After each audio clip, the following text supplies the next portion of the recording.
Hello,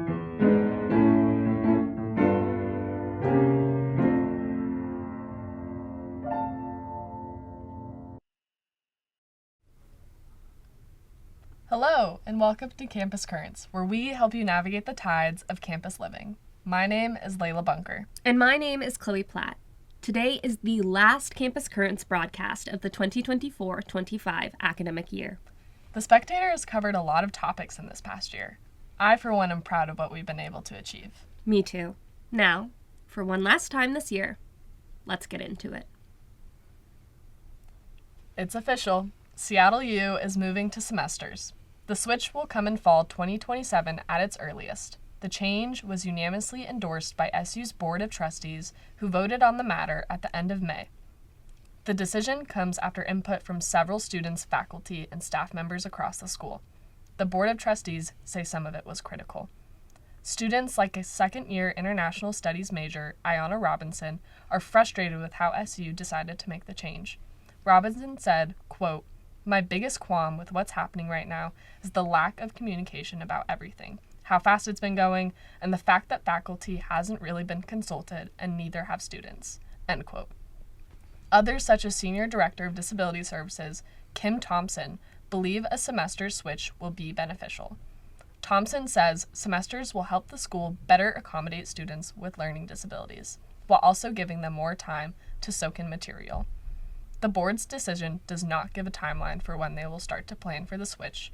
The Spectator will keep you updated when we receive more information.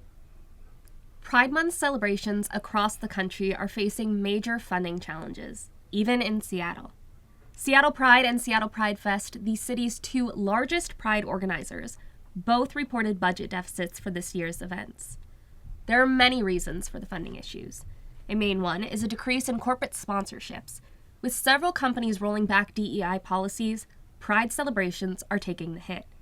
Organizers have also been more selective with the sponsors they select this year, vetting companies based on LGBTQ+ friendly workplaces, political donations, and more. Some smaller sponsors have also pulled out due to financial reasons. While this issue most likely won't affect this year's Pride celebrations, it could impact festivities as early as next year. If you'd like to show your support for Pride organizers, Pride Fest and Seattle Pride are accepting donations to make up for some of the lost funding. I'm glad that despite corporate actions, we can still create safe spaces. I am too. It's especially crucial when we have organizations like Mayday USA, a religious anti-trans group holding rallies locally. On May 24th, 2 opposing protests were held in the nearby Cal Anderson Park. Our Specs team was able to get an inside look at what happened that afternoon. Today, we're at Cal Anderson Park, where 2 opposing rallies are currently happening. All right, could you tell me a little bit about what's going on here today and what brought you out here? Well, I just found out yesterday that this safe designated space where we already have our own spiritual faith communities, where we've already designated places for people to come and be in community, has been inundated with people who aren't residents. This is not their neighborhood. This is not their parish. These are not their community. I've been doing things like this since 1971. Wow. And so I've always protested for gay rights, and it's important for me. It's my obligation, even if it wasn't for my grandchildren, it's my obligation as a human being to be out here. It's that simple. That is not my Christianity. I'm a trans priest, in fact. Wow. This is emphatically not my Christianity. A number of us said, okay, we need to come out here and be out here and show that we follow a love narrative. Yeah. And we only have 2 rules, and they're love God, which is kind of the cosmos, and creation, and creator, and give it everything, and then love your neighbor and yourself. Yeah. You can watch the full episode on our YouTube channel. In front of Seattle University's Piggott Pavilion, one may notice a new patch of earth. The latest garden project by Seattle U's dedicated team of gardeners was designed to honor the home countries of international students who represent 8% of Seattle's undergraduate students and bring global biodiversity to the university's landscape. Carefully reviewing planting guides, sourcing rare seeds, and planning how each species would interact with the others in a shared space was not an easy task. Due to initial knowledge limitations, it was challenging to find plants from international countries, but diligent research allowed the garden to come to life. The purpose of this particular garden in front of the pavilion with the flags of each plant's nation waving in the wind is to offer comfort and recognition to the international students. It's a symbol of the dedication Seattle U and its staff have to the student body, to inclusion, and to the stories that bloom in shared soil. I have an announcement to make. What is it? Stepping down as editor-in-chief. Yeah, we knew that, Chloe. You're graduating. Like, you could, at least act sad. Oh, sorry. That's better. Hey, Leila. Do you know who's going to be editor-in-chief now that I'm stepping down? My name is Leila Bunker, and I am the incoming editor-in-chief for the 2025-2026 academic year. My favorite part about The Spectator is the people, everybody that comes into this office, whether they are initially really excited to be here, or I feel like more often than not, people end up being kind of nervous. I know I was a little bit nervous when I came to my first meeting, but regardless of what you're coming in with, feelings, experience, knowledge of journalism, everybody's just so passionate about what we do here, and it has been really meaningful to work alongside so many others who just really love The Spectator and care about student journalism and kind of use that as a way of giving back to the Seattle U community.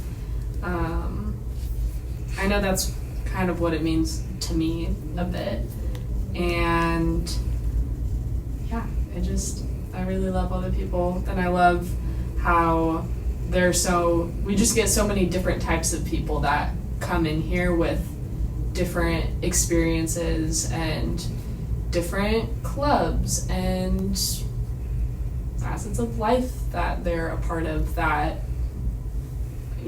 not everyone gets to see. And so I think it's also really unique to just get exposed to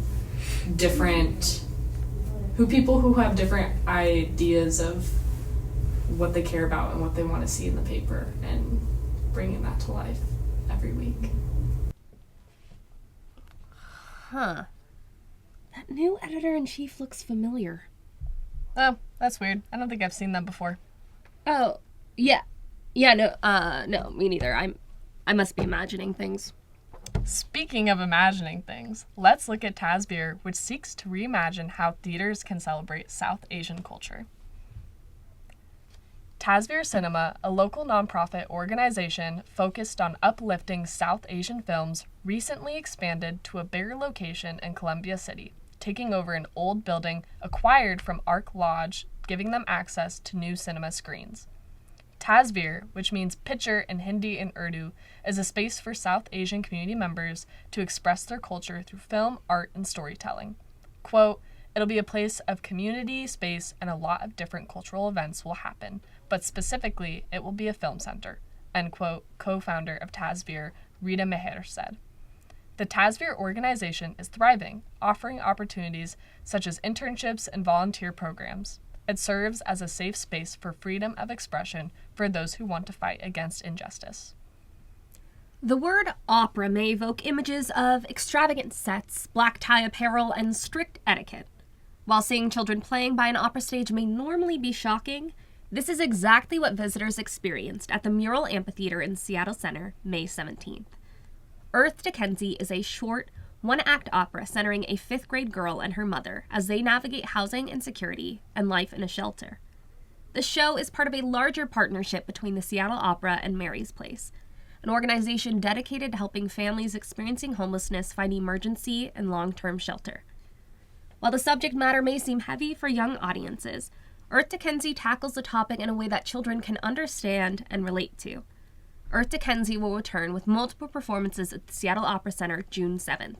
Tickets can be purchased on the Seattle Opera website.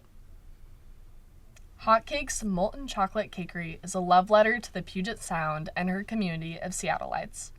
Beyond creating a warm environment, Hotcakes has been an avid part of the community. During the pandemic, under the previous ownership, the business had a campaign where they delivered 1,000 cookies a day to nurses. Hotcakes is as committed to its community as it is to its craft for sweets. Their approach to giving back shows that restaurants can play a leadership role in nurturing the community just as well as feeding people good food. Hotcakes has proven itself to be not just a high-quality dessert business, but also an outstanding pillar of the Seattle community. Their dedication to staying true to their values of honesty makes them a business that locals can trust as they genuinely invest in the people and community they serve. Well, Leila, hotcakes sure sounds like one hot commodity. Sure does. People better get it while it's hot. Nice one. You know what else is hot? Hell? Well, yes, canonically, but not quite what I was thinking. Then I'm out of ideas. Let me tell you. The transition from the WAC to the WCC is about to spur one hot season of sports. Let's hear about it. As the 2023-24 academic year drew to a close, there was a breakup on the Seattle University campus. That couple? Seattle U and the Western Athletic Conference. Seattle U joined the WAC in the 2012-2013 academic year. This came after a few years of non-conference Division I competition under then-President Father Stephen V. Sunborg's assertion that Seattle U would move to D1 with or without conference. The WAC gave Seattle U a path to NCAA tournaments, strong rivals, and a place for countless Seattle U athletes to be recognized for their talents with conference awards. Moving to the WCC comes with many benefits for Seattle U athletes. One major one is that now all of our conference competitors are located on the West Coast. Athletes are also excited to play some big-name schools, with redshirt junior basketball player John Christopoulos saying, quote, "We're more than prepared for the West Coast Conference, and I'm excited to see what we can do this year. We've been working our tails off all season. There might have been some nerves coming out initially, but, I mean, those will go away pretty quick." End quote. Here at the Spectator, we've been checking in on pickleball as the quarter comes to a close. And though you might not think so from hearing the name of this sport, pickleball is no joke. It's the fastest growing sport in the country, for crying out loud. Here on campus, students can get involved with pickleball through pickleball intramurals at UREC.